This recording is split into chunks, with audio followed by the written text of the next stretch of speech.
बिस्मिल्लाहिर्रहमानिर्रहीम। आज का 9th व्लॉग है दोस्तों। आज मैं फिर जा रहा हूँ अगेन रोज़ की रूटीन के मुताबिक गांव की तरफ, और ये मैंने अपना हुलिया भी बना लिया है जाने के लिए। गर्मी की वजह से मुझे हमेशा ऐसे पिन पैक होके जाना पड़ता है। अब ये हमेशा मेरे पास एक छोटा शापर और ये कैन भी होता है, क्योंकि आपको पता है वहाँ जाके मैंने ट्रक में डीजल भी डालना होता है और नहाना भी होता है। बहुत ज़रूरी चीज़ें हैं ये। सुबह मैं वैसे जल्दी उठ जाता हूँ, लेकिन घर से निकलते निकलते मुझे तकरीबन आधा घंटा या 45 मिनट लग जाते हैं जाते वक्त। एटीएम की रूटीन भी डेली बेसिस पे मुझे जाना पड़ता है। 10 से 15 हज़ार रुपये निकलवाने पड़ते हैं, और उसके बाद जो ख़र्चा हमारा होता है वो होता है डीज़ल पे। वहाँ जाके भी कुछ खर्चात होते हैं, जैसे कि छोटे मोटे मट्टी शट्टी के और ये खाने पीने के, वो मामलात वहाँ जाके चलते रहते हैं। एटीएम मशीन भी बहुत खुश होती होगी, क्योंकि मैं डेली बेसिस पे इसके पास आता हूँ और पैसे निकलवाता हूँ, और पैसे निकलवाने के बाद फ़ौरन यहाँ से निकल जाता हूँ। मेरी हमेशा कोशिश ये होती है कि मैं सुबह जल्दी उठ के गांव की तरफ जाऊं। मुझे मुज़ेरा भी यही कहता है कि भाईजान आप 5 बजे आ जाया करें, लेकिन मैं 6 साढ़े 6 उठता हूं, फिर आधा घंटा मुझे निकलने पे लग जाता है। अभी हमारे पैसे आ चुके हैं जी। अब निकलते हैं कज़न के घर की तरफ। कज़न के घर अब मैं पहुंच गया हूँ। सबसे पहले कज़न को मैं आने से पहले कॉल करता हूँ कि यार तू बाहर आ जा, लेकिन फिर भी यहाँ आके मुझे कॉल करनी पड़ती है। मैं कज़न को कॉल कर रहा हूँ दोबारा। कज़न साहब हमारे यहाँ थोड़े से नखरे करते हैं, लेकिन नखरे उठाने के लिए मैं हमेशा तैयार रहता हूँ, क्योंकि मेरा सबसे क्लोज़ कज़न यही है जिसके साथ मेरी बहुत ज़्यादा बनती है। और मेरा ये बचपन का दोस्त है, बड़ा चड्डी फेलो है, बड़ा इसको मैं छोड़ नहीं सकता किसी भी हाल में।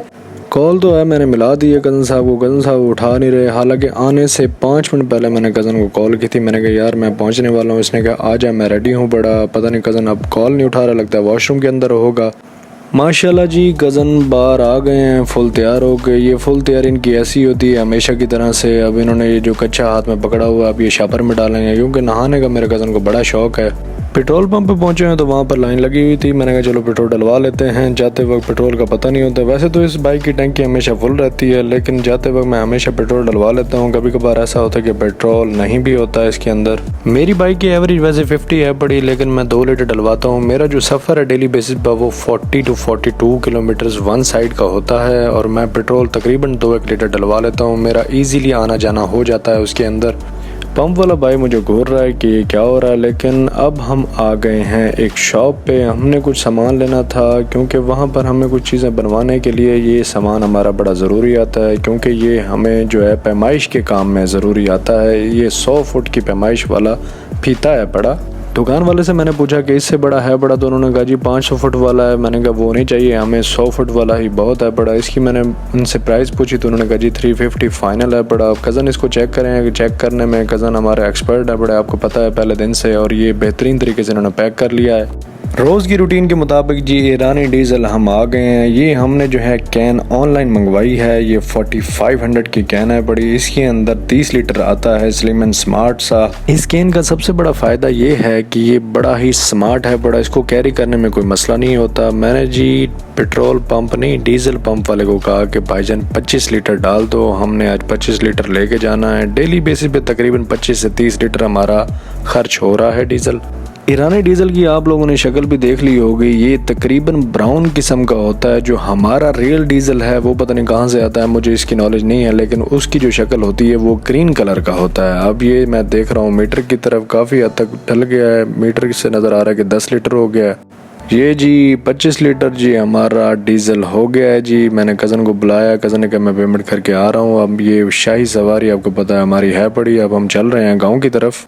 वन ऑफ माई फेवरेट सड़क। इस सड़क पे आते ही मैं धूम 5 बना लेता हूँ फ़ौरन से पहले, क्योंकि यहाँ मैं बड़ी स्पीड से बाइक चलाता हूँ। ये कारपेट रोड है बड़ा। कज़न मुझे हमेशा कहता है कि यार आराम से चला। मैंने कहा नहीं यार ये रोड बहुत ही बेहतरीन है, मज़ा आ जाता है यहाँ की बाइक चला के।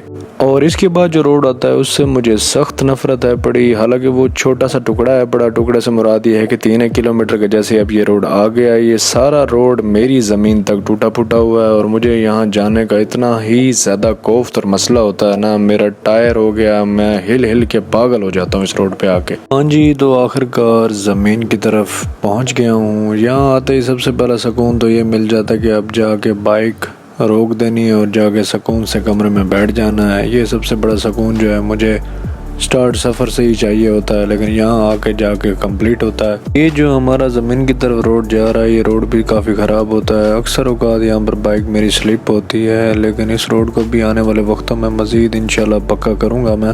पहुँचने के बाद ब्रेक लगाने के बाद ये मैं और कज़न मुज़ेरा भाई भी हमारे पहुँच गए हैं। सलाम दुआ हो रही है कज़न के साथ। कज़न से पूछा जा रहा है कि हाँ जी डीज़ल ले आए हैं, तो डीज़ल दिखाने के बाद बच्चा जो है हमारा ट्रक के ऊपर चढ़ गया है। ट्रक के ऊपर चढ़ने के बाद वो जो है डीज़ल डालने की तैयारी कर रहा है। उसका वालिद जो है डीज़ल उठा रहा है। अब ये डीज़ल डाला जाएगा इसके अंदर, फिर जो है हम इसको टरबाइन पे लगा के ट्यूबवेल चलाएंगे। मैंने मुज़ेरे भाई को कहा है कि अब जो है आप हाफ बोतल से डीज़ल डाल लें, यानी कि 12-13 लीटर डाल लें, बाकी रख दें। जैसे ही वो ख़त्म होगा तो उसके बाद दोबारा जो है बाकी डीज़ल डाल के फिर चला लीजिएगा। मुज़ेरे भाई ने कहा है जी ठीक है जी, मैं ऐसे ही कर लेता हूँ। अब वो डीज़ल डालने की तैयारी में लगा हुआ है। डीज़ल डालेगा तो फिर इंशाल्लाह हम इसको टरबाइन के ऊपर लगाएंगे। टरबाइन के ऊपर लगाने के बाद हम इसे फुल स्पीड में आज चला देंगे, ताकि पानी तेज़ से तेज़ हम निकाल के अपनी ज़मीन को सैरियाब करें। मेरे लेट आने की वजह से काफ़ी सारे नुकसानात जो हैं वो हो रहे हैं। वो ये होते हैं कि हम सुबह सुबह जल्दी आ जाएं तो हमारा पानी जो है वो जल्दी लग जाया करेगा।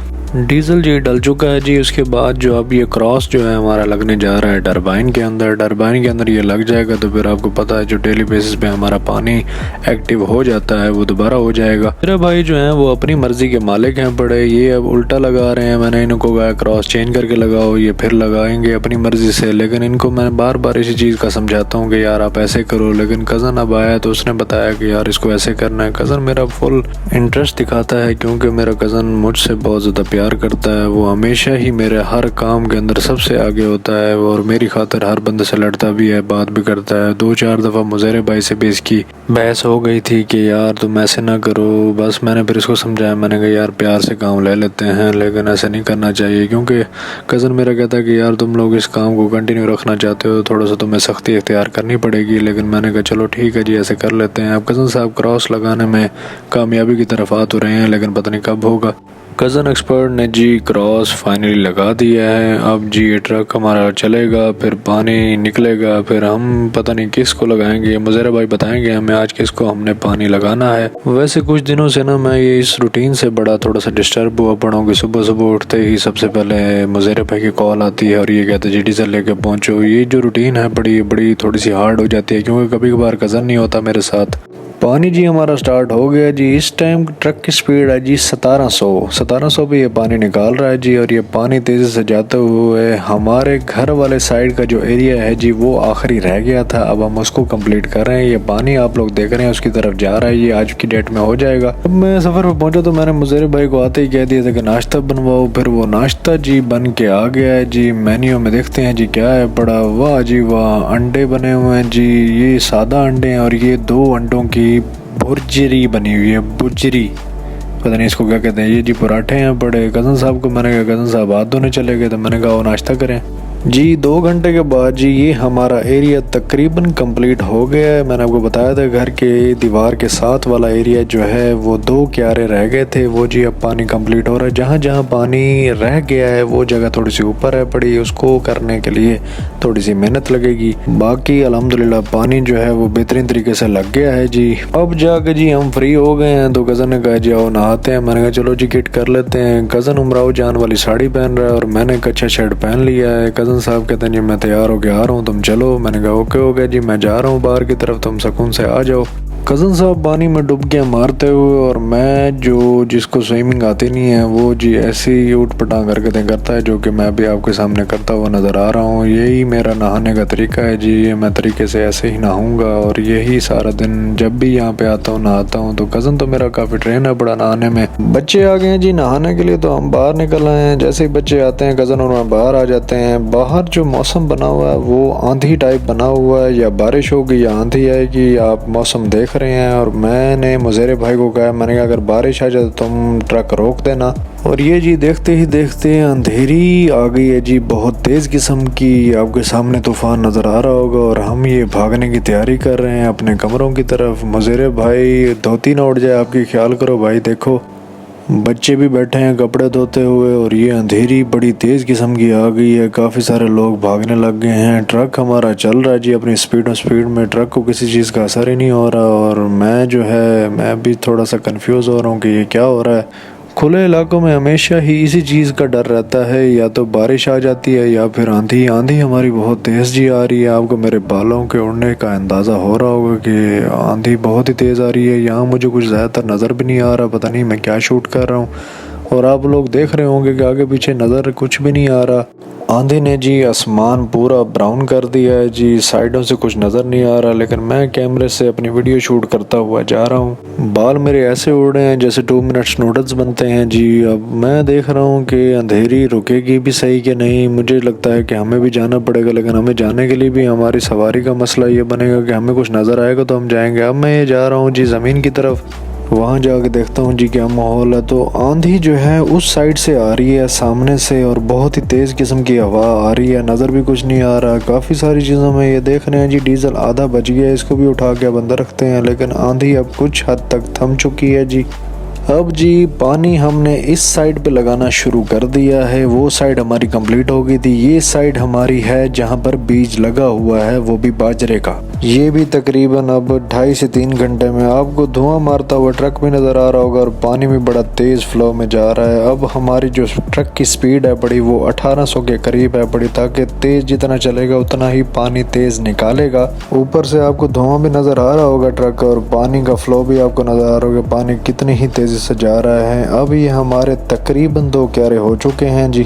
जाने की तैयारी भी हमारी कंप्लीट हो गई है जी। हेलमेट बहुत मैला हो गया है जी। ये नहाने वाले कच्छे जो हैं हमने इसमें डालनी है। वैसे तो हम कच्छे सुखा के जाते हैं, लेकिन आज आंधी ने सब कुछ ख़त्म कर दिया है जी। अब हेलमेट को मैं उठाऊंगा जी। हेलमेट बहुत मिट्टी हो गया, इसको साफ़ करता हूँ जी। कज़न जी रेडी हो गया जी। हेलमेट मैंने ऐसे ही पहन लिया। मैंने कहा यार रास्ते में काफ़ी धूल मिट्टी होनी है, तो फिर क्या फ़ायदा दोबारा बार बार साफ़ करने का। कज़न साहब भी वीडियो में आ जाते हैं जी, और मैं भी वीडियो में आ जाता हूँ बार बार। आप लोगों को अपनी शक्ल ज़रूर दिखाते हैं, क्योंकि आप लोग भी देखते रहें कि हैंडसम नौजवान ऐसे होते हैं। अब हम वापसी की तरफ निकल रहे हैं जी। वापसी की तरफ जाते हुए सोचा यही है कि कुछ खा लेते हैं रास्ते में से, लेकिन देखें जी आगे क्या बनता है। प्लान तो हमारा कुछ बन रहा है। ये हमारी बस्ती है जी छोटी सी, जो मैंने आपको पहले भी काफ़ी दफ़ा दिखाई। ये रोज़ की रूटीन का हमारा सफ़र है जो आते जाते होता रहता है। यहाँ अभी तक किसी से हेलो हाय नहीं हुई हमारी बस्ती के लोगों से। बस गुजरते हुए एक दूसरे से सलाम दुआ ज़रूर हो जाती है, लेकिन जैसे कहते हैं ना मुकम्मल तौर पे हेलो हाय करना कि वो हमारी ज़मीन पे है हम उनकी ज़मीन पे जाएं, ऐसे कोई भी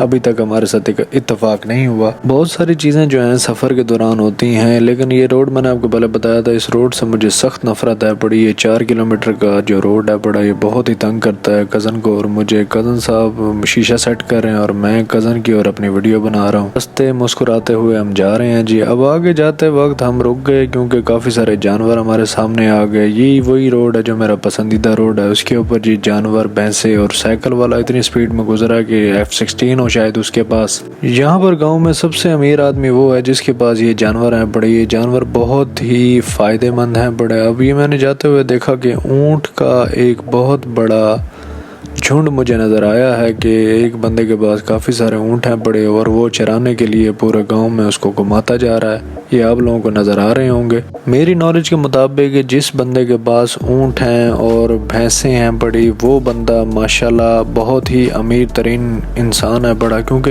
इन कामों के अंदर बहुत ज़्यादा फ़ायदा होता है इंसान को। मेरी सोच के मुताबिक ये 100 से ऊपर ऊँट है जो ये बंदा चरा रहा है जी। अब रास्ते में जाते हुए जी मैंने अपनी वीडियो भी लाजमी बनानी होती है आप लोगों को दिखाने के लिए। कज़न और मैं ऊँट पटांग बातें और हरकतें करते हुए जा रहे हैं। वहाँ हमारे गांव वाली साइड पे तो कहीं बारिश नहीं हुई थी। मुल्तान की सड़क आने से पहले जी बारिश शायद हुई है। तो ये मुल्तान के अब हम तकरीबन नज़दीक आ चुके हैं। तो यहाँ पर काफ़ी सारी बारिश हुई है जो मैं आपको दिखाता जा रहा हूँ। ज़मीन हमारी पे सिर्फ और सिर्फ आंधी आई थी। अब ये विहाड़ी चौक वाली साइड पे हम क्लोज आ गए हैं, लेकिन मेरे सेल की बैटरी काफ़ी डाउन हो गई है। इसी वजह से मैं यहाँ पर अब अपना व्लॉग एंड कर रहा हूँ। आप लोगों से गुजारिश ये है कि पूरी उम्मत के लिए दुआ किया करें, मेरे लिए दुआ किया करें, और मेरे चैनल को लाइक करें, सब्सक्राइब करें और बेल आइकन को दबाते जाएं, और अपने लिए और सब के लिए दुआ करें। अल्लाह पाक हम सबको रोज़ी दे और इंशाल्लाह कामयाब करे। अल्लाह हाफिज़ व नासिर।